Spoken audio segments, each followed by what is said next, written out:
کیوں سائیں دیدہ دل مجھ سے مخاطب ہوا، تماشا کرتے ہیں اسے کہو کہ جائے۔ میں نے گھڑی پر وقت کا تعین کیا، وہ دھوپ جلی لڑکی دیدہ دل کا اشارہ پاتے ہی انسان کے روپ سے جدا ہو کر ایک بندریا ہو گئی، ننگے پاؤں بھاگتی۔ پہلے وہ راستے سے اتر کر کھائی کے اندر غائب ہو گئی،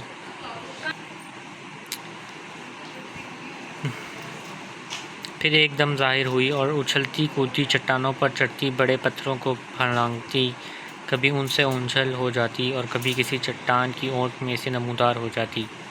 کامران نہ صرف باکمال فوٹوگرافر تھا بلکہ ایک تجربے کار نورد بھی تھا۔ اس نے شاید ہزیمت محسوس کی کہ ایک شینٹ سی بچی کی یہ جرأت، چنانچہ اس نے بھی کمر کس لی اور وہ بھی چٹانوں کے اندر چلا گیا۔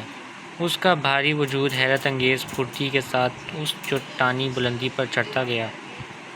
ہم دیکھ رہے تھے کہ وہ بندریا اب ہم سے اتنی دور ہو چکی ہے کہ ایک چھوٹی سی گلہری لگتی تھی جو چٹانوں پر پھدک رہی تھی۔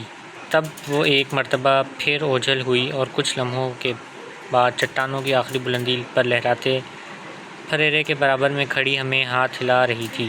میں نے گھڑی چیک کی تو پورے 3 منٹ۔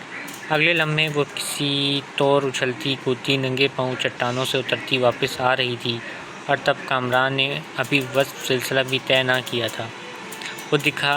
وہ کھائی میں سے برآمد ہوئی اور بھاگتی ہوئی ہمارے پاس پہنچ کر ہمیں داد طلب آنکھوں سے دیکھنے لگی۔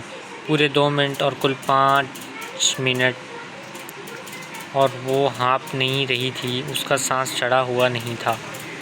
تمہارا نام کیا ہے؟ نادیہ۔ پڑھتی ہو؟ نہیں۔ کیا کرتی ہو؟ لکڑیاں چنتی ہوں، درانتی سے خشک جھاڑیوں اور گھاس کاٹتی ہوں۔ لنگر پار کر کے بازار میں 100 روپے ہو جاتے ہیں۔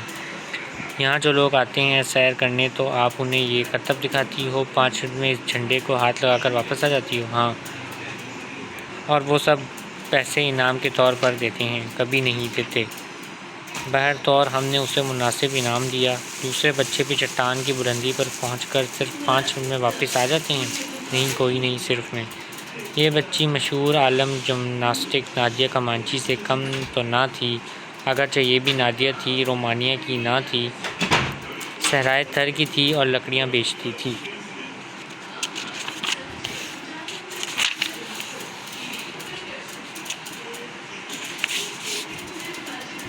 جب وہ ننگے پاؤں ایک آہو کی مان چٹانوں پر کلانچیں بھرتی تھی تو مجھے ایتھوپیا کا ننگے پاؤں والا بکیلا یاد آتا تھا۔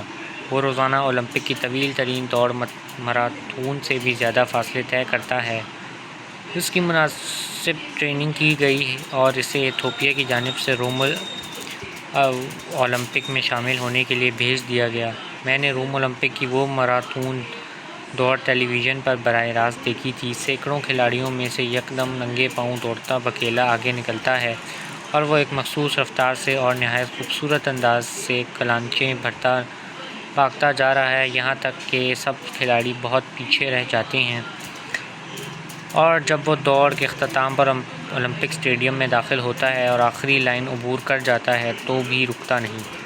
بھاگتا ہوا اسٹیڈیم کے چکر لگانے لگتا ہے اور تماشائی حیرت میں ڈوبے ہوئے اپنی نشستوں سے کھڑے ہو کر تالیاں بجاتے چلے جاتے ہیں اور بکیلا بھاگتا چلا جاتا ہے۔ بہت دیر بعد اس دوڑ میں شامل ایک اور کھلاڑی ہانپتا کانپتا اسٹیڈیم میں داخل ہو جاتا ہے۔